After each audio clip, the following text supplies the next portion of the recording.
बिस्मिल्लाहिर्रहमानिर्रहीम, अस्सलाम वालेकुम। प्रोग्राम टॉप स्टोरी के साथ एक मरतबा फिर मैं हूँ मरीहा आबिद अली। नाज़रीन, आज हमने फिर से बात करनी है कोरोना वायरस पर। कोरोना वायरस और ईद उल अज़हा। हमने ये देखा कि ईद उल फितर के ऊपर कोरोना वायरस की पीक बहुत ज़्यादा हो गई थी। आज के प्रोग्राम में हम आपको सबसे पहले बाज़ारों की सूरत हाल दिखाएंगे और फिर इसको रिलेट करेंगे छोटी ईद से। क्या ये छोटी ईद वाली सिचुएशन है, सूरत हाल है? क्या इस सूरत हाल के बाद हमें एक मरतबा फिर अस्पताल में कोरोना वायरस के शिकार मरीजों की बढ़ती हुई तादाद देखने को मिलेगी? अल्लाह रहम करे। लेकिन हम आंख बंद नहीं कर सकते हैं। जिस तरह से कबूतर बिल्ली को देखकर आंख बंद कर लेता है, हम ऐसी सूरत हाल के ऊपर आंख बंद करना अफोर्ड नहीं कर सकते, क्योंकि पहले ही बहुत नुकसान हो गया है। आइए प्रोग्राम टॉप स्टोरी का बाकायदा आगाज़ करते हैं। इस वक्त हम बागबानपुरा बाज़ार में हैं। सबसे पहले सिचुएशन आप देख लें कि यहाँ पर बहुत रौनक है। होनी नहीं चाहिए। गन्ने का रस बिक रहा है। ख़वातीन जो हैं वो इसको एंजॉय करने की कोशिश कर रही हैं। एंजॉय करिए, लेकिन अभी ये एंजॉय करने का वक्त नहीं है। यहाँ पर फ्रूट चाट और दही बल्ले बिक रहे हैं, इसको एंजॉय किया जा रहा है। एंजॉय करिए, कोई नहीं रोक रहा, लेकिन एहतियात भी करिए। आप अपने बच्चों को साथ ला रहे हैं, छोटे बच्चे हैं। मैं बात करूंगी सबसे पहले। अस्सलाम वालेकुम। वालेकुम सलाम। कहाँ से आए हैं? शालामार से। अच्छा, ठीक है। आप छोटा बच्चा क्यों ले आए साथ में? बाजार कोरोना की वबा है, घर में इसको संभालने वाला कोई नहीं है ना। आप दोनों में से एक घर रह सकता था बच्चे के साथ। बस वो अकेले नहीं ना आना चाहती थी, वो कहती मेरे साथ आप चलो। और अगर बच्चा बीमार हो गया तो? अब बच्चे का क्या करें, अब हम कहाँ छोड़ते? बच्चे छोटे होते हैं ना तो किधर लेकर जाना, माँ के बगैर रहते नहीं है। मामा के बगैर तो बाजार आना बहुत ज़रूरी था। जी शादी है ना मेरे बेटे की, तो इस वजह से अच्छा, शादी कैसे कर रहे हैं ये भी बताएं। घर में बस हाँ नहीं कितने? हाँ जी बाहर तो नहीं हो सकता क्योंकि सारे बंद हुए हैं।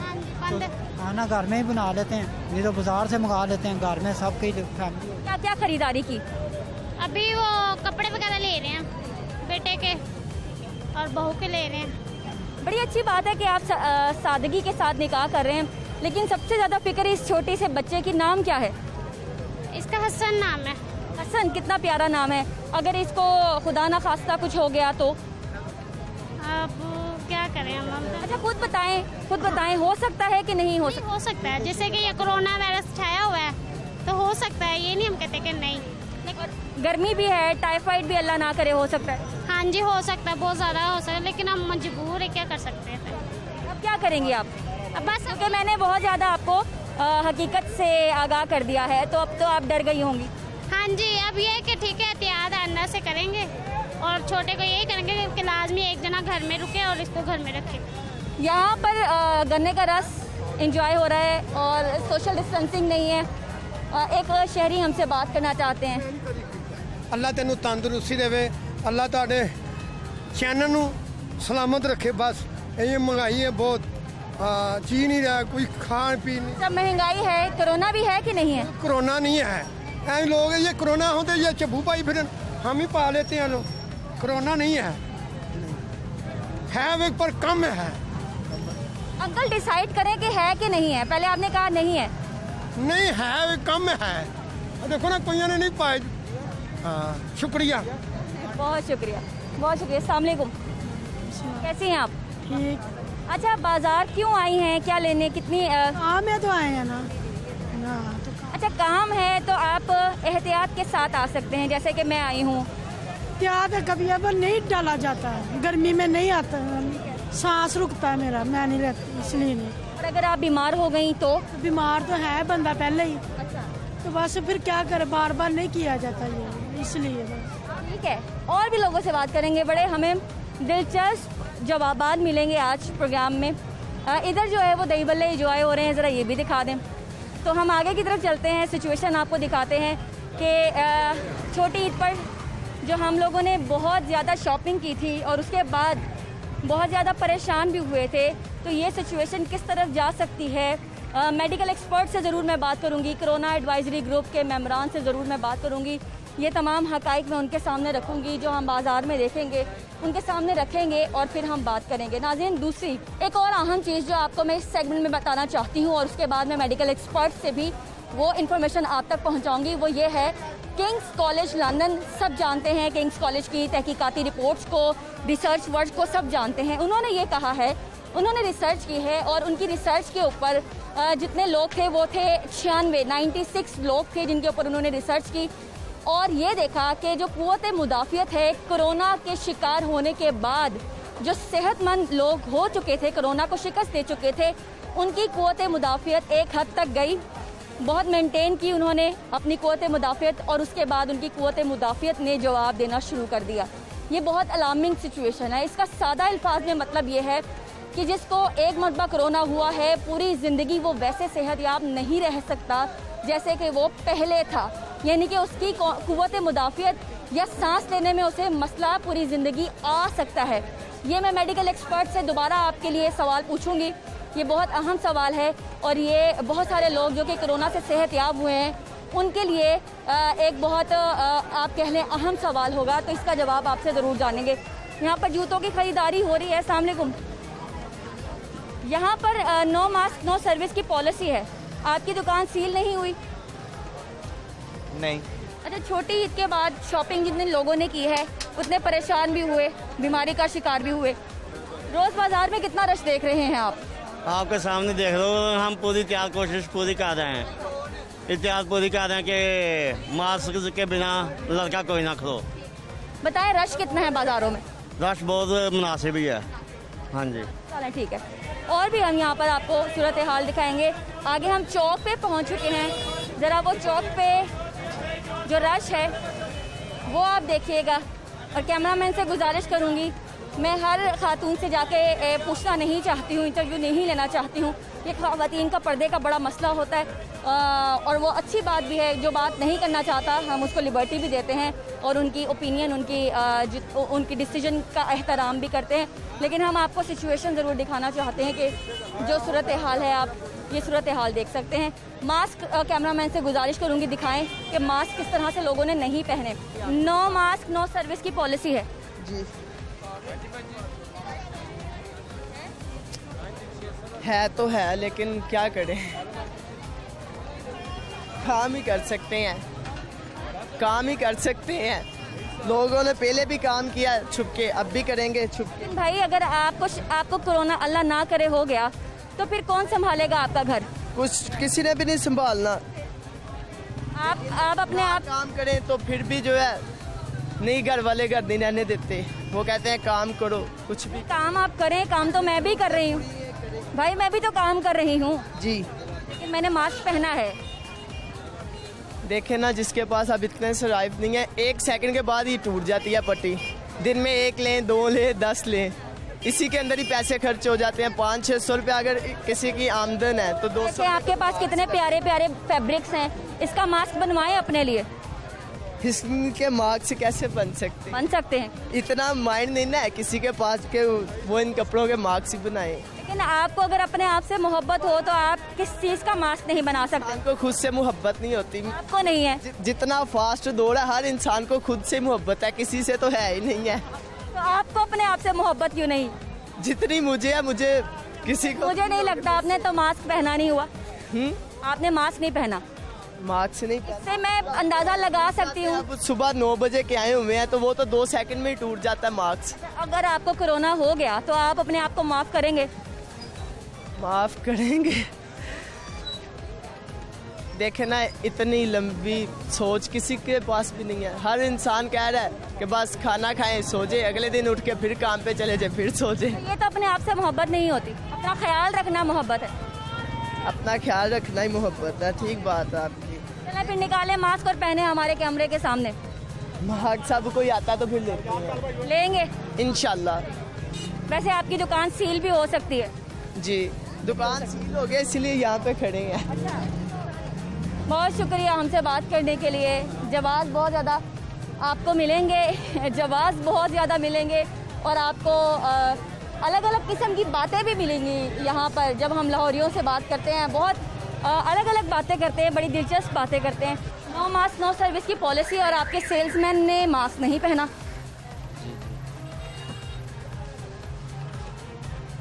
आपकी मेहरबानी है, हम करते नहीं है ना। ओके बस अभी पहन लेते हैं लड़के मास्क। आती है इंतज़ामिया यहाँ पर? आती है। फिर क्या कहते हैं वो? मास्क पहन ले, यूज़ करें। आप क्या कहते हैं आगे से? कहते हैं यूज़ आती ना। और अगर आप मास्क नहीं पहनते वो दुकान सील करते हैं? हाँ जी। कितनी मरतबा हुई? अभी तक तो नहीं हुई हमारी, वैसे मास्क हमने पहने होते हैं ऑलरेडी। आप चाहते हैं ईद से पहले आपकी दुकान सील हो जाए? नहीं ऐसी कोई बात। आप नहीं चाहते तो आप मास्क मास्क पहन मंगवा लेते हैं। ठीक है, चलो ठीक है। कोरोना है कि नहीं? है। अगर कोरोना हो गया आपको या आपके सेलमैन को तो आप अपने आप को माफ़ कर लेंगे? चले मैम ठीक है, हो जाएगा मसला, अल्लाह आपको कह दिया ना, मंगवा लेते हैं मास्क। नहीं, मुझे आपसे ना वो चाहिए, ज़रा दलाइल चाहिए। जो दलाइल क्या देते हैं, जो मास्क नहीं पहनते उनके दलाइल कैसे होते हैं, मैं ये सुनना चाहती हूँ। ऐसे ही है, ठीक है कोई मसला नहीं, मंगवा लिया। मास्क का हल था ना, मैंने भाई ने सरेंडर कर दिया है और उन्होंने कहा कि मास्क कोई मसला नहीं है, हम मास्क मंगवा लेते हैं। कहाँ से आई हैं, क्या लेना है आपने? मम्मा के साथ है, बोलो ना जी। मम्मा के साथ हूँ। अच्छा, मामा आप हैं? हाँ जी, कैसी हैं? ठीक, शुक्र अल्लाह। तो बताएं कोरोना है या नहीं है? क्या? कोरोना है या नहीं? मैं तो कहती नहीं है, नहीं ये आपने खुद नहीं मास्क पहना, इतनी प्यारी बच्ची को भी मास्क नहीं पहनाया। छोड़ के आई है, वो कह रही थी गर्मी और सांस बंद होता है अगर इसको बुखार हो गया आप अपने आप को माफ़ करेंगी? कभी नहीं। माँ का दिल है ना, माँ का। जी कहते हैं, वो कह रहे कि गर्मी लगती है नहीं पहनते, फिर छोड़ देते हैं, तो फिर हम भी छोड़। आप समझा सकती हैं, आप बहुत सारे मामलात में समझाती होंगी बच्चों को, इस मामले में भी समझाएं।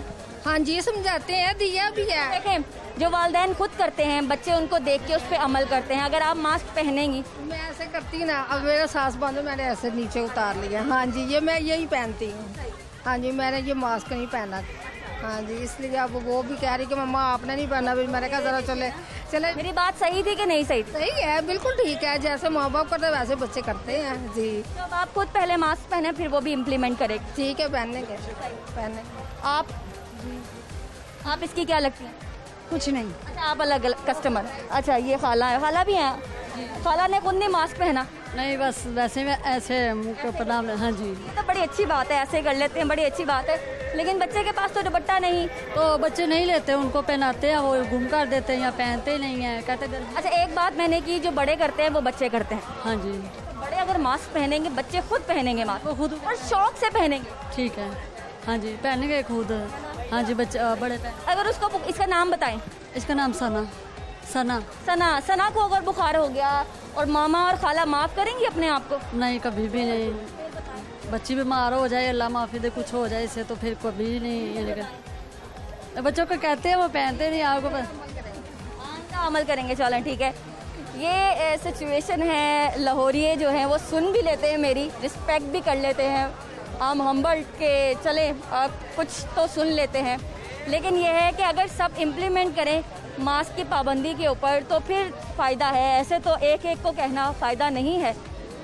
बड़ी तादाद है ख़वातीन की, बहुत बड़ी तादाद है। ये एक बहुत ही नाजुक सूरत हाल है।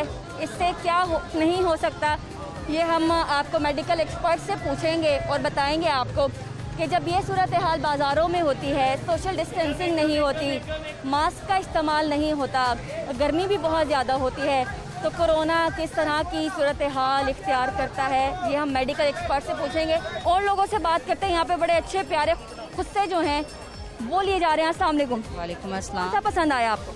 मेहरून है, मस्टर्ड है, ऑफ वाइट है, स्किन है। आपके ईद के ड्रेस का कलर डिफरेंट है, सारे कलर लिए हैं। अच्छा, बताएं कोरोना है या नहीं है? है। तो ये बताएं कि जो रश है और ये सोशल डिस्टेंसिंग है नहीं, लोग एक दूसरे से फासला नहीं रख रहे, मुमकिन भी नहीं है फासला रखना भी। जाहिर बात है, ईद आ रही है, लोगों ने शॉपिंग तो करनी है, ये भी ज़रूरी है, बच्चों के छोटी छोटी चीज़ें लेनी होती हैं। बताएं फिर कोरोना लगेगा कि नहीं? लगेगा, बिल्कुल लगेगा। देखिए, अब ये छोटा बच्चा, इसकी मदर से मैं बात करती हूँ। अस्सलाम वालेकुम। इसका नाम बताएं मुझे, कितनी प्यारी बेटी है? महानूर। और इसका? मुस्कान। महानूर और मुस्कान। महानूर और मुस्कान की उम्रें कितनी हैं? ये 7 साल की और ये 1.5 साल की है। अच्छा, आप मुझे बताएं कोरोना है या नहीं? है, क्यों नहीं है। अगर महानूर और मुस्कान को अल्लाह ना करे बुखार हो गया तो आप अपने आप को माफ़ कर लेंगी? नहीं, कभी भी नहीं। तो फिर क्या करें, मजबूरी है, मजबूरी के तहत लेके आना पड़ा है। इतनी मजबूरी तो नहीं है ना कि इनके बुखार चढ़ा लें इनको? नहीं, ये है कि इनके जूते वगैरह कपड़े लेने हैं, इसलिए इनको साथ लेके आए, वरना हम लोग बिला वजह नहीं निकलते घर से। ज़रूरत के तहत हम लोग निकलते हैं यहाँ। आप निकले ही ऐसे हैं कि एहतियात ही नहीं की, ना महानूर के लिए और ना ही उसके लिए। तो गर्मी है, बच्चे मास्क वगैरह नहीं पहनते, तो अब हम क्या करें। हमारे घर के बच्चे तो पहनते हैं, क्योंकि हमारे घर के बड़े पहनते हैं। अगर बड़े पहनेंगे तो बच्चे भी पहनेंगे। पहनते हैं, लेकिन ये बच्चों ने अब उतार दिया, कह रहे हैं मामा हमें पसीना आ रहा है, इसलिए हमने उतार दिया। लेकिन प्लीज़ आप एहतियात करें इनके लिए, चलें, बीमार हो जाएंगे। चलें, ठीक है जी। चलें, क्या पसंद आया आपको? मिरर लेके दिया मामा ने, जरा कैमरे में दिखाएं कैसा मिरर है। दिखाओ, ऐसे करके ये इसको दिखाओ। चलें, ये ले लिया, अब आपने मास्क भी पहनना है। ठीक है। चलें नाज़रीन, यहाँ पे छोटी सी ब्रेक लेते हैं। सूरत हाल सिचुएशन आपको दिखा दी है। अब आगे बढ़ते हैं प्रोग्राम टॉप स्टोरी में, मज़ीद इन्फॉर्मेशन लेते हैं कि ये जो रश है बाज़ारों में, ये ईद के बाद अस्पतालों को आबाद करेगा या नहीं करेगा। मेरी तो दुआ है कि सब महफूज रहें। मेरी दिल से ये दुआ है कि किसी को अब कोरोना ना हो, क्योंकि सफ़र किया है खुद हमारे करीबी रिश्तेदारों ने, मेरे कोलीग्स ने सफ़र किया है। कोरोना की वजह से बहुत ज़्यादा तकलीफ़ में लोग मुब्तला रहे हैं। छोटी सी ब्रेक, और ब्रेक के बाद दोबारा से हाजिर होंगे। आप हमारे साथ रहिए।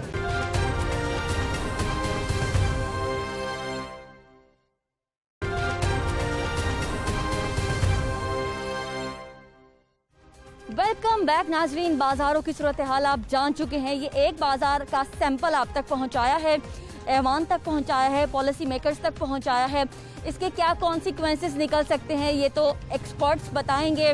फ़िलहाल अभी हमारे नुमाइंदे हमारे साथ हैं, बिलाल चौधरी जो कि हेल्थ की बीट करते हैं, हेल्थ एडवाइजरी, हेल्थ के जितने भी हमारे बड़े हैं वो सर जोड़ कर बैठे हैं। ईद से कबल क्या पॉलिसीज़ आपके सामने आ सकती हैं, हम बिलाल से जानेंगे। आपको हम प्रोग्राम में खुशामदीद कहते हैं। कोरोना की सूरत हाल ये है कि अभी 30% के करीब जो पेशेंट्स हैं वो रह चुके हैं। सबसे पहले अस्पतालों की सूरत हाल के हवाले से आगाह करिए।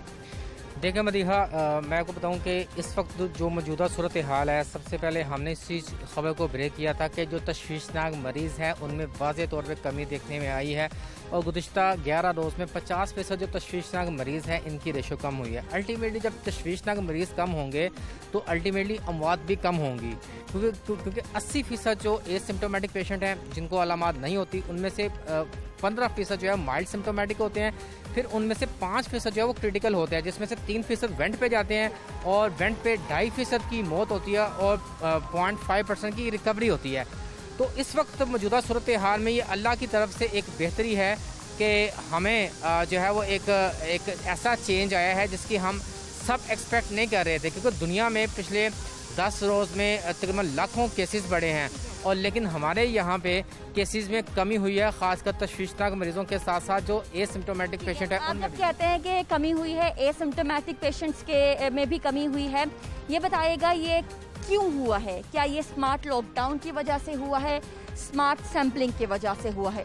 देखिए मदीहा, इसमें इशू ये है कि गवर्नमेंट ने तो अपना जो इस पे जो क्रेडिट है वो तो लेना ही लेना। अब उनकी जानब से कहा जा रहा है कि एक स्मार्ट लॉकडाउन होना है, लेकिन मदीहा हम सबको पता है कि हमें ये कहा गया था कि मार्च से लेकर जो मई है, जून है, ये इसका जो है वो पीरियड होगा जिसमें इसकी केसेस की जो रेशो है ये बढ़ेगी।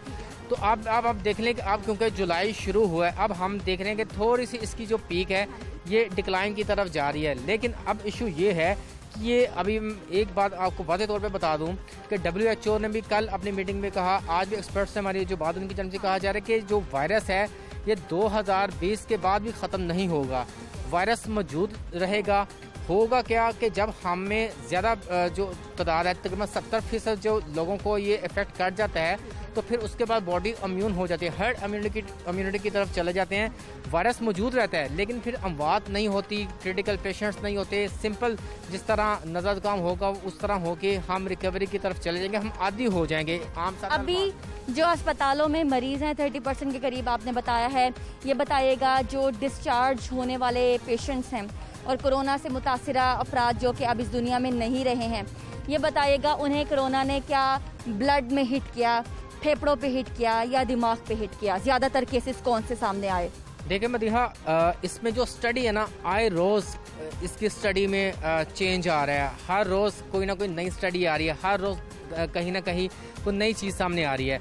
शुरू में कहा जाता था कि वायरस सिर्फ लंग्स पे अटैक करता है, फिर कहा गया कि ये सिर्फ लंग्स पे अटैक नहीं करता, ये आपकी किडनी पे भी करता है, ये आपके हार्ट पे भी करता है, ये आपके ब्रेन पे भी करता है, ये आपकी आंखों में भी करता है। तो ये सारे फैक्टर्स हैं जिनमें जो कोरोना वायरस है सिर्फ लंग्स पे नहीं, आपकी तमाम जो ऑर्गन है बॉडी के, उस पे वाइटल ऑर्गन, उस पे ये अटैक करता है। तो इस वजह से बेशुमार लोग हैं जो हार्ट अटैक की वजह से किसी की डेथ हुई, किसी की किडनी फेलियर की वजह से हुई, किसी की ब्रेन हैमरेज की वजह से हुई। तो ये सारे फैक्टर हैं, अवामिल है जिसकी वजह से मरीज़ मुतासिर हुए। लेकिन अभी तक जो सूरत हाल ये क्लियर है कि ऐसे मरीज़ जिनको एस्थमा है या जिनको सांस की एलर्जी है, अब उनके लिए अपने लाइफस्टाइल को बेहतर करना बहुत ज़रूरी हो चुका है, क्योंकि अब दुनिया बदल गई है। कोरोना वायरस ने दुनिया को बदल के रख दिया है। अब होगा क्या फ्यूचर में भी आप देखेंगे, एहतियाती तदाबीर तो मस्ट है, ख़ासकर ऐसे मरीज़ जिनको शुगर है और ब्लड प्रेशर है। ये ख़ासकर दो बीमारियां ऐसी हैं जिनको ये दो बीमारियां होती हैं। अगर उनको वायरस होता है, उनकी रिकवरी के चांसेस 70% रिकवरी के ख़त्म हो जाते हैं। तो इस वजह से ख़ासकर इन दो मरीज़ों को बहुत ज़्यादा एहतियाती तदाबीर करनी होगी, अपने लाइफ स्टाइल में बेहतरी करनी होगी। मास्क का एक ऐसा जो चीज़ है, इसका इस्तेमाल अगर दो बंदे, जिस तरह आपने मास्क यूज़ किया है, मैंने किया, तो हमारे अंदर सिर्फ 5% जो वायरस की मुंतकली के जो इम्कानात है वो रह जाते हैं। तो इसी तरह एहतियाती तदाबीर ही इस वायरस को कम कर सकती है, एहतियाती तदाबीर ही इसके तशवीशनाक मरीजों को कम कर सकती है। अभी हम ये देख रहे थे कि एक और जो इंजेक्शन है उसको सामने लाया गया है, उसके बारे में बता दिए। रेमडेसिविर उसका नाम है। इसकी इब्तदाई कीमत क्या है और क्या इसकी कीमत के बढ़ने का खदशा है? देखिए मदीहा, अब तक कोरोना वायरस को आए तकरीबन 6 माह के करीब हो चुके हैं, और आप ये देखें कि अभी तक तकरीबन 8 से 9 जो ड्रग हैं ये सब ट्रायल बेस पे हैं। कोई हतमी मेडिसन इसके इलाज मुआवजे के लिए नहीं है। हर एक मेडिसन का ट्रायल किया जा रहा है जिसको आलमी इदारा सेहत या FDA या कोई और एजेंसी इसको अप्रूव करती है, तो फिर उसको लॉन्च किया जा रहा है। सबसे पहले आपको पता होगा हाइड्रोक्सीक्लोरोक्विन आया, फिर क्लोरोक्विन आया, एजिथ्रोमाइसिन आया, फिर उसके बाद टोसिलोजिमैब, फिर अब उसके बाद डेक्सामेथासोन आ गया, और अब इसको लेके हैं रेमडेसिविर। ये भी एक इंजेक्शन है, लेकिन ये कहा जा रहा है कि ये एंटीवायरस है। इससे पहले जो इंजेक्शन आपको पता होगा कि एक्टिमरा इंजेक्शन था, जो कि ब्लैक में भी बिका, लाखों में जाके बिका, और उसकी प्राइस थी 60,000 रुपये वो, लेकिन ब्लैक में बिका। लेकिन वो था सिर्फ जो सोजिश हो जाती है लंग्स में, ये उस सोजिश को ख़त्म कर सकता है, वो एंटीवायरस नहीं था।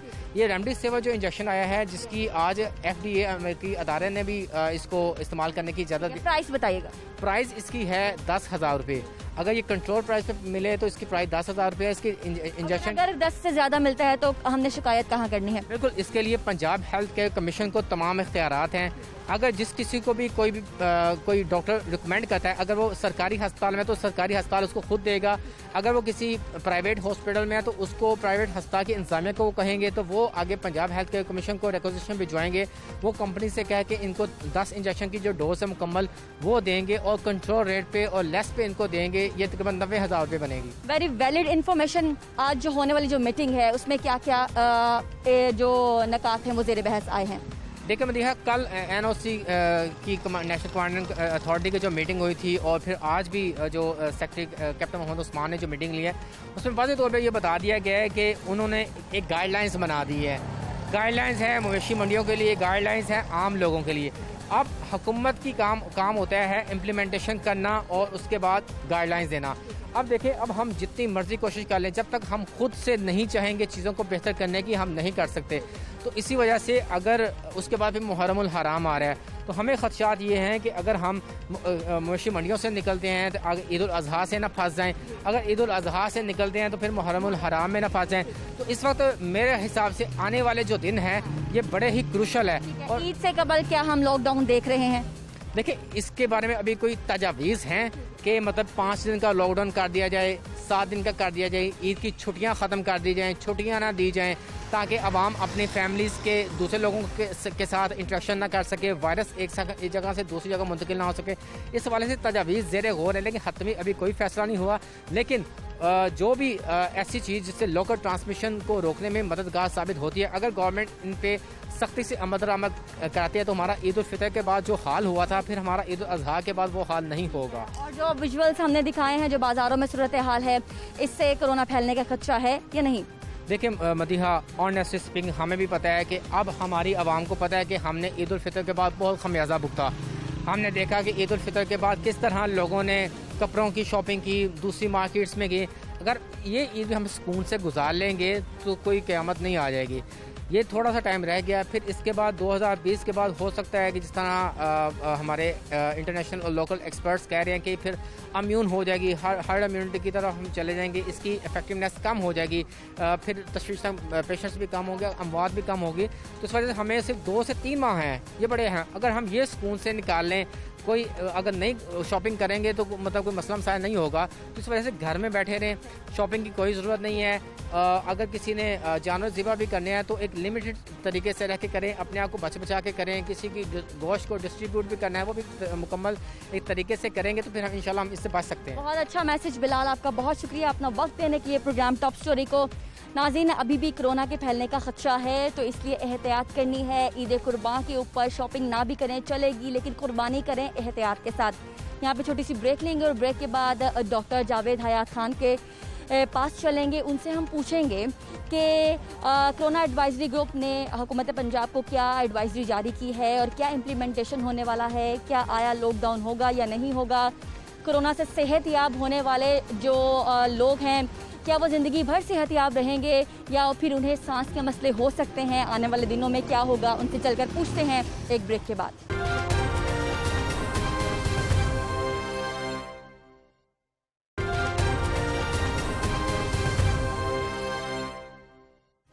वेलकम बैक नाज़रीन। इस वक्त कोरोना की सूरत हाल क्या है और कंसल्टेंट्स, प्रोफेशनल्स जो कोरोना एडवाइजरी ग्रुप के मेंबर्स हैं वो क्या एडवाइस कर रहे हैं हुकूमत को, और उनकी एडवाइजरी के तहत ही जो ईद कुर्बान है उस तक स्ट्रेटजी बनाई जाएगी।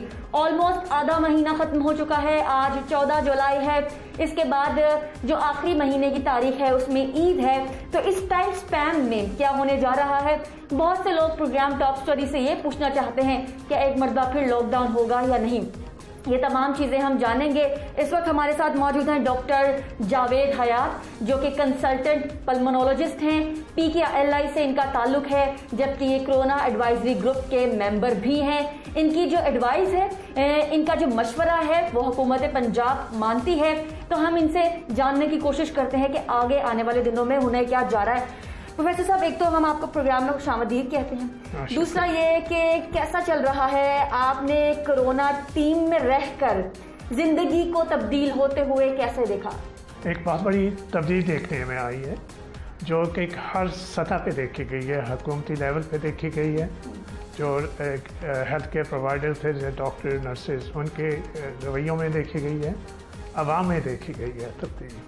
वो तब्दीली क्या है कि पूरी दुनिया में एक वबा की शक्ल में ये चीज़ फैली थी और पूरी दुनिया इस वबा के निपटने के लिए सारी इकट्ठी एफर्ट्स कर रही है। तो अक्रॉस द नेशंस जो थी, अक्रॉस द बाउंड्रीज जो थी, जो डिवाइड होता था वो ख़त्म हो गई है। तो सब लोग एक दूसरे के जो एक्सपेरिमेंट्स हैं, जो तजुर्बात हैं, उनसे फ़ायदा उठाया जा रहा है। ये तो एक ग्लोबल लेवल पे एक तब्दीली आई है। दूसरी तब्दीली गवर्नमेंट्स के रवैयों में तब्दीली आई है कि उनकी पहली जो प्रायोरिटी अब सभी गवर्नमेंट्स की वो ये कोरोना पे काबू पाने पे हो चुकी है। तीसरी तब्दीली ये आई है कि जो मुआशी एक तरह से बहरान पैदा हुआ था पूरी दुनिया में ग्लोबली, और उस पर ना सिर्फ के इंटरनेशनल अदारे जो है, मालियाती अदारे हैं, उन्होंने इस पर फोकस किया, बट गवर्नमेंट भी उस पर फोकस करना शुरू हो गई है। ये तो एक इंटरनेशनल और नेशनल लेवल पे तब्दीली आई। हमारे यहाँ पाकिस्तान में जो खुशाइन बात हुई कि गवर्नमेंट ने बहुत पहले ही इसको एक रिकग्नाइज़ किया कि एक पैंडेमिक है और उसके लिए एक स्ट्रेटजी बनाई जो उन्होंने national command and control centre बनाया और उसके नीचे पूरे प्रोविंसेस में आ गए। जो प्रोविंशियल लेवल पे आप पंजाब की बात करें तो इसमें दो किस्म की इन्होंने कमेटीज़ बना दी इमीडिएटली। एक जिसकी तरफ आपने इशारा भी किया, CAG जो कोरोना एक्सपर्ट एडवाइजरी ग्रुप था, जो एक स्पेशलाइज हेल्थ केयर के अंडर बना, और दूसरा एक primary and secondary technical working group. ठीक है, ये दोनों ग्रुप्स बन गए। उन्होंने उसके अंदर मुख्तलिफ लोग उन्होंने इकट्ठे किए जिनकी बैकग्राउंड डिफरेंट थी, जिसमें एपिडेमियोलॉजिस्ट थे, फिजिशियंस थे, पब्लिक हेल्थ के लोग थे और दूसरे स्पेशलिस्ट के लोग। अच्छा डॉक्टर जावेद कतार कलामी के लिए मैं माफी चाहती हूँ, आप खुद पल्मोनोलॉजिस्ट हैं और ये वो सब्जेक्ट है जिसका बराह रास्त कोरोना से ताल्लुक है। एक शख्स जिसको कोरोना हुआ, उसकी जिंदगी, आने वाली जो जिंदगी है मौत तक का सफर जो है वो अब वैसे ही नॉर्मल गुजरेगा या फिर उसकी कॉम्प्लिकेशंस आएंगी? बहुत सारे लोग कोरोना का शिकार हुए और अब सेहतमंद होकर अपने घरों में अपने कामों पे वापस हैं, तो उनकी जिंदगी वैसे ही रहेगी? मेरा ख्याल एक बहुत ही अहम सवाल है जो कि शायद अब मौका आ चुका है कि जो लोगों के जहन में आ रहा है और इसके मतलब बात भी की जाए। पहले यह ख्याल था शुरू में कि ये कोरोना वायरस दूसरे ही फ्लू वायरस की तरह है कि एक दफ़ा आप इससे रिकवर हो गए तो आपको कोई कॉम्प्लिकेशन नहीं होगी, उसके बाद आप नॉर्मल ज़िंदगी गुजार सकेंगे। मगर अनफॉर्चुनेटली ऐसी बात मुशाहदे में देखने में नहीं आई। बहुत से लोगों को जो प्रॉब्लम्स हो रही हैं, जो एक शॉर्ट टर्म प्रॉब्लम्स भी कह सकते हैं, कुछ लॉन्ग टर्म्स भी होंगी, उनमें एक सांस का मसला है, लंग फाइब्रोसिस हो रहा है लोगों में, वो ऑक्सीजन की उनको ज़रूरत पड़ती रहेगी। अच्छा, और कब तक रहेगी इसके बारे में अभी कुछ नहीं कह सकते, लेकिन इमीडिएटली बहुत से लोगों को फॉर वीक्स इनकी ज़रूरत पड़ेगी। एक तो वो मुशाहिद में है। अच्छा, जब हम सदा समुंदर से ऊपर जाते हैं, यानी कि हम मैदानी इलाके से या समुद्री इलाके से हम पहाड़ी इलाके पर जाते हैं, तो क्या फिर उन्हें कॉम्प्लिकेशन होंगी सांस लेने में? लेकिन जब आप सदा समुंदर से ऊपर जाते हैं तो फ़ज़ा में ऑक्सीजन की मिकदार कम हो जाती है। जिस शख्स को जिसकी यहाँ पे बिल्कुल एक बॉर्डर लाइन आप कह सकते हैं, जब वो ऊपर जाएंगे तो उनको ज़रूरत पड़ेगी ऑक्सीजन की, ज़रूर डेफिनेटली उन्हें ज़रूरत पड़ेगी इस चीज़ की। जिन लोगों की पहले से ही कम है उनको तो और ज़्यादा उनके लिए इसकी ज़रूरत पड़ेगी। तो ये बिल्कुल ठीक है, आपने ठीक फरमाया कि इसकी कॉम्प्लिकेशन हो सकती है। अब क्योंकि 14 आज डेट है और हम हेडिंग टुवर्ड्स ईद, तो हम ये भी देख रहे हैं बाज़ारों में रश है और जानवर भी आ चुके हैं शहर में। हुकूमत ने मना किया कि शहर में हम मंडी नहीं लगा सकते, लेकिन फिर भी वायलेशन हो रही है। इसके असरात क्या देख रहे हैं आने वाले दिनों में? देखिए, इसकी बड़ी हमारे सामने मिसाल मौजूद है कि जब ईद उल फितर पे जब रिलैक्स किया गया था, लोग बाहर निकले और उन्होंने वो शॉपिंग उसी तरह रवायती अंदाज में अपने शॉपिंग करनी शुरू की, तो उसके बाद एक केसेस की तादाद बहुत बढ़ गई। हमारे सामने अमेरिका की मिसाल मौजूद है कि उनके केसेस काफ़ी हद तक कंट्रोल हो गए थे। फिर वहाँ एक मूवमेंट चली, मैस गैदरिंग्स होनी शुरू हुई और उनके बाद उनके बहुत ज़्यादा सर्च आ गए केस के, बल्कि पहले भी ज़्यादा शिद्दत के साथ सर्च आई। तो जो माजी के हमारे अपने तजर्बात हैं, जो बाहर के तजर्बा, उस बिना पे यही कहा जा सकता है कि अगर एहतियात बरती ना गई तो इस वक्त जो हमारे केसेस बहुत कम हो चुके हैं, ये खराबी इसमें हो सकती है। तो जब ये मंडियों की बात आती है या जो शहर में जो मवेशी फरोख्त करने की बात आती है, एक दफ़ा 144 नाफिज है जिसके तहत शहर के अंदर मवेशी फरोख्त नहीं किए जा सकते, उनकी ज़ाहिर है कि वायलेशन हो रही है। और SOP जिसका आपने जिक्र किया उस भी बना दिए गए हैं। दो तरह के SOPs, एक तो लोगों के लिए एहतियात है, वो तो उसी तरह एहतियात करनी कि आपने मास्क पहनना है, आपने डिस्टेंस रखना है, सोशल डिस्टेंसिंग, आपने जो बड़ी बड़ी जो इज्तिमात हैं उनसे आपने परहेज़ करना है और आपने हाथ धोने फ्री करने, ये तो उसी तरह रहेगा। फिर जो लोग जिन्होंने मंडियाँ लगानी, मंडियों के लिए जगह उन्हें मखसूस कर दी गई जो शहर से बाहर हैं। फिर वो जो लोग जो मंडी मवेशी लेके आएंगे, जो फरोख्त करने के लिए आएंगे, उनके भी लिए एक बना दी गई कि जहाँ से कहीं से भी आएंगे उनकी टेस्टें होंगी, वो देखा जाएगा कि वो नेगेटिव है, उसके बाद वो मंडी में वो जानवर अपना ला के फरोख्त करना पड़ेगा। फिर उसके लिए जो लोग वहाँ जाना चाहते हैं उन पर भी किसी हद तक पाबंदी आयद की कि जो बच्चे लेके ना जाएं, बूढ़े लोग ना जाएं, और जो फैमिली मेम्बर जो पूरी फैमिली जाया करती थी उनकी शायद इजाज़त नहीं दी जाएगी। तो ये कुछ SOPs बना दिए जाएंगे। मैं सबसे अहम बात ये होती है कि SOP बनाना बहुत आसान होता है, उस पर अमल करना जो है ना, वो असल चीज़ तो वो है, बहुत मुश्किल है। डॉक्टर साहब, आप हुकूमत पंजाब के लिए काम कर रहे हैं और एडवाइजरी ग्रुप का हिस्सा हैं। ये जो हेल्थ एडवाइजरी ग्रुप है ऑन कोरोना सिचुएशन, इन्होंने क्या एडवाइजरी जारी की है हुकूमत पंजाब को ईद के लिए? क्या आपने कहा है हुकूमत पंजाब को कि आप लॉकडाउन के हक में हैं? देखिए, एक एडवाइजरी ग्रुप का एक शुरू से एक मौक़िफ़ रहा है, ताकि बहुत से जो मेडिकल प्रोफेशनल्स उनका ये रहा कि इस बीमारी का इलाज मौजूद नहीं है। इस बीमारी को रोकने का एक ही तरीका है कि इसकी ट्रांसमिशन को रोका जाए। और इसकी ट्रांसमिशन कैसे रोकी जाए कि इंसान से इंसान को लगती है, उनके दरमियान जो बहुत से जो है ना कॉन्टेक्ट को कम किया जाए। उसका बेहतरीन हल तो यही था कि आप लॉकडाउन करें, लोगों की जो मूवमेंट्स हैं उसको आप रिस्ट्रिक्ट करें, इसमें कोई। मगर उससे जो दूसरा अहम पहलू है वो है इसका मुआशी पहलू, वो है इसका मुआशरती पहलू। उन्होंने गवर्नमेंट ने उसको भी देख रहा है। डॉक्टर्स के लिए तो बड़ा आसान है कि हम ये एडवाइजरी कर दें, क्योंकि की जाती रही है, मुख्तलिफ मौक़ों पर इस पर की जाती रही है। मगर जो मुआशी पहलू है, जो मुआशरती पहलू है, उसको भी गौर से देखना। तो ईद से कबल जो 5 दिन का लॉकडाउन है, इस खबर की आप तस्दीक करते हैं या तरदीद करते हैं? इसकी ना मैं तस्दीक कर सकता हूँ, ना ही तरदीद करूँगा। हाँ। इसलिए कि ऐसा कोई अभी तक कोई ऐसी डिस्कशन हुई नहीं है। ठीक है। यही एक्सपेक्ट किया जा रहा है कि लोग अपनी वॉलंटरली इस पर अमल करेंगे और वही जो चीज़ें बार बार कही जा रही हैं उस पर अमल करेंगे। ईद की छुट्टियां कम कर दी गई हैं ताकि लोग ज़्यादा ट्रैवल ना कर पाएँ, वो अपनी ईद को सादगी के साथ गुजारें, जो एक सुन्नत है उसके सादगी के साथ वो गुजारें, उसके साथ गुजार सकें। अच्छा, अभी क्योंकि हम लोगों ने प्रोग्राम टॉप स्टोरी में गुज़िश्ता हफ्ते ही प्रोग्राम किया है कोरोना की सूरत हाल के ऊपर, डॉक्टर साहब ये बता दीजिए कि अभी आप, क्योंकि आपका बराह रास्त ताल्लुक PKLI से है, PKLI म्यू अस्पताल, इसके अलावा जितने फोकल पॉइंट्स हैं कोरोना के हवाले से, वहाँ पर कोरोना पेशेंट्स की परसेंटेज क्या हो गई है? जी, इन जनरल जो इस वक्त 30% के करीबन एवरेज पेशेंट्स रह गए हैं। आपके हॉस्पिटल के बेड्स वो भी 50 to 70% अवेलेबल हैं। वेंटिलेटर्स जो थे उनकी भी एक खास तादाद अवेलेबल है। 1/3 ऑक्यूपेंसी है इस वक्त। तो ये हर जगह वार्ड्स में, हाई डिपेंडेंसी यूनिट में, इंटेंसिव केयर यूनिट में, हर जगह पे इनकी जो है जो इस्तेमाल था वो बहुत हद तक कम हो चुका है। सही। तो अभी यानी कि हम ये खुशखबरी समझें कि 100 में से 30% लोग रह गए हैं जो कि अभी कोरोना के शिकार हैं, और उनके भी बचने के और उनकी परसेंटेज कम होने के भी बहुत ज़्यादा चांसेस हैं। जी अल्हम्दुलिल्लाह, अल्लाह का शुक्र अदा करें कि इस वक्त के हम एक बहुत बड़ी वबा थी जिसको कहते हैं कि आपकी वो पीक आ गई थी, शायद हम उस पीक से गुजर गए हैं। मगर इम्पॉर्टेंट चीज़ जो है इस वक्त जो कंट्रोल जा रहा है, जिसको रिप्रोडक्शन वो कहते हैं, तो हमारा वो 1 से कम हो गया। जब 1 से कम आ जाए, आप हाफ पे आ जाए तो आप कंट्रोल कर देते हैं। अगर इस वक्त हम अपने एहतियात बरतें और इस वक्त जो सारे SOPs हैं उन पर अमल किया जाए तो इंशाल्लाह हम जल्दी इस पर काबू पा लेंगे। अच्छा डॉक्टर साहब, क्या ये 30% रेशो आने की वजह होम क्वारंटाइन की इजाज़त देना और टेस्टिंग कैपेसिटी में कमी आना है?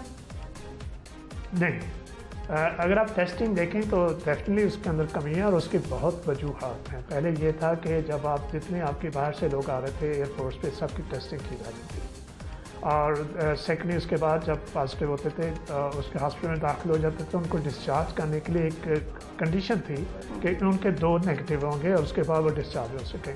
तो एक बंदे के 6, 8 टेस्ट होते थे, उससे एक नंबर आपका बढ़ जाता है।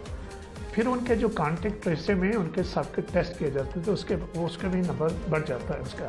वो एक तो वो वजह बनी है। दूसरी वजह ये जो किसी हद तक ये हुई कि लोगों ने कुछ टेस्ट करवाने से घबराते भी रहे हैं किसी हद तक, कि वो उन्होंने सर महंगे भी तो थे, बाज़ घबराए और बाज़ों ने अफोर्ड नहीं किया। ये दोनों बातें आपकी दुरुस्त हैं, महंगे भी थे और लोग अफोर्ड भी नहीं कर पा रहे थे। उन्होंने कहा ठीक है, जब कोरोना होगा तो घर में बैठ जाएंगे, वो देख लेंगे, शायद ये भी वजह है। फिर आपने एक सा वक्त आया था जिसमें स्मार्ट सैम्पलिंग की गई और उसमें एक बहुत से इलाके में इन्होंने सैम्पलिंग की, जो उनका जो रेट था 5-6% के करीब वो पॉजिटिव आया था। फिर अभी आप मार्केट्स के अंदर भी सैम्पलिंग की गई, मुख्तलिफ मार्केट्स में जाके उन्होंने सैम्पलिंग की जो पंजाब गवर्नमेंट की तरफ से हुई, उसमें भी बहुत कम जो पॉजिटिव थे। तो जब सब फैक्टर्स को लिया जाए तो शायद ये महसूस किया गया कि इतनी मास टेस्टिंग की ज़रूरत शायद नहीं है। आप बिल्कुल स्मार्ट टेस्टिंग जैसे लोग टेस्टिंग ठीक है, क्योंकि आप एक्सपर्ट हैं, आप ये कह रहे हैं कि मास टेस्टिंग की ज़रूरत इतनी ज़्यादा नहीं है जितनी कि स्मार्ट टेस्टिंग की ज़्यादा ज़रूरत है। अच्छा डॉक्टर साहब, हम ये देख रहे हैं कि हड़ताल पे बहुत लोग निकल रहे हैं, जैसे कि अभी आपने कहा कि माशी सूरत हाल लोगों की बहुत बिगड़ रही है। गुज़िश्ता रोज़ हमने देखा माल रोड के ऊपर रेस्टोरेंट मालिकान और शादी हॉल मालिकान की बड़ी तादाद निकली, कैटरिंग का जो कारोबार करते हैं उनकी बड़ी तादाद निकली और हुकूमत के ऊपर प्रेशर डालने की कोशिश की कि हमारे कारोबार खोलने की इजाज़त दी जाए। आप एक एडवाइज़र हैं और आप एक हेल्थ एक्सपर्ट हैं, आप क्या एडवाइस करेंगे? क्या हुकूमत को उनकी बात माननी चाहिए कि जिस तरह से दीगर कारोबार खुले हैं इनको भी मौका देना चाहिए अपनी माशी सूरत हाल सुधारने का? देखिए, जहाँ तक माशी पॉलिसीज़ बनाने का तल्लुक़ है वो तो गवर्नमेंट ने ही बना, बिल्कुल, मगर कुछ ऐसी चीज़ें इंडिकेटर्स आपको मिलते हैं जिसमें आप कहते हैं कि इसमें ज़्यादा रिस्क इन्वॉल्व है, कुछ बिजनेस में ज़्यादा रिस्क इन्वॉल्व है, तो उसके लिए वो देखना ये पड़ता है। जैसे वेडिंग वगैरह की इजाज़त, वेडिंग हॉल की इजाज़त देने की बात होती है तो उसमें हमारा कुछ ये भी एक तरह से मौक़िफ़ कह सकते हैं कि लोगों की गैदरिंग जो है ना वो आउट ऑफ कंट्रोल हो जाती है कुछ ना होता है। तो इस वक्त जो आपका जो 100 मेहमान बुलाए हो तो 500 आ जाते हैं, तो 500 आ जाते हैं, वो एहतियात भी नहीं करते, एहतियात भी नहीं करते। वो जो सबसे बड़ा बात है एहतियात नहीं करते। आप लोग आएँ, सोशल डिस्टेंस रखें, अगर आप एक दूसरे के गले ना मिलें, आप उसके करीब ना बैठें तो एहतियात बरतें तो ठीक। अब आप उस सिचुएशन में पहुँच चुके हैं जहाँ आप इसका मुकम्मल कंट्रोल करने की पोजीशन में हैं। ठीक है, तो इस वक्त it's a tough decision, it's not easy decision कि इस वक्त इसको मुकम्मल कंट्रोल किया जाए, फिर सारी ज़िंदगी पड़ी है कारोबार करने। ठीक है, तो आप कब तक ये जो मामलात हैं रूटीन पे आते हुए देख रहे हैं? 15 सितंबर को स्कूल खुलने के ऐलानात हुए हैं, बाकी रूटीन पे आते हुए चीज़ें आप कब तक देखेंगे? ये कोरोना से आपका दिन रात का ताल्लुक है, उनके पेशेंट्स को आप देख रहे हैं, उसको स्टडी कर रहे हैं, रिसर्च जो है वो बड़े नज़दीक से देख रहे हैं, तो आप प्रिडिक्ट क्या कर रहे हैं? देखिए, एक तरह से ये आप कह सकते हैं कि एक गैस ये है कि इंशाल्लाह अगले चंद हफ्तों के अंदर इस पे इसी तरह अगर कंट्रोल जारी रखा, अगर ईद उल ज़ुहा पे लोगों ने अपने आप पे एहतियात बरती, मुहर्रम पे एहतियात बरती, तो इसमें हम जल्दी 15 सितंबर तक काबू पा लेंगे। ठीक है, डॉक्टर जावेद हयात खान साहब, आपका बहुत शुक्रिया, आपने हमें बहुत अहम बातें बताई हैं कोरोना से मुतालिक और फिर माशी सूरत हाल से मुतालिक। हेल्थ एडवाइजरी हुकूमत पंजाब को क्या एडवाइस करती है और फिर जो बॉल है वो किसके कोर्ट में है, ये भी आपने देखा कि अभी दुनिया भर में जिसकी बात मानी जा रही है वो एक्सपर्ट्स हैं, वो मेडिकल एक्सपर्ट्स हैं कि हुकूमतें रिलाई कर रही हैं, चाहे वो अफगानिस्तान की हुकूमत हो या अमेरिका की हुकूमत हो या पाकिस्तान की हुकूमत हो या फिर चाइना की हुकूमत हो, इन्होंने माननी है तो इन जैसे हेल्थ एक्सपर्ट्स की बात माननी, उसके बगैर गुजारा नहीं है। तो हमने आपको बराह रास्त दिखाया है कि हेल्थ एक्सपर्ट्स कोरोना के हवाले से क्या कहते हैं। बहरहाल ये सूरत हाल बहुत अलार्मिंग है कि जो एक मरतबा कोरोना का शिकार हुआ, ज़िंदगी भर उसको कॉम्प्लिकेशंस हो सकती हैं। ये एक नई बात थी और एक ये ऐसी सूरत हाल थी जो कि हज़म करना बड़ा मुश्किल है उन लोगों के लिए जो कि कोरोना से सेहत याब हुए हैं। तो आपने अपना बहुत ख्याल रखना है। नाज़रीन, मुझे आज के प्रोग्राम से इजाज़त दीजिए। Stay home, stay safe, mask पहनिए, फिर बाहर जाइए। अल्लाह हाफिज़। पाकिस्तान पाइंदाबाद।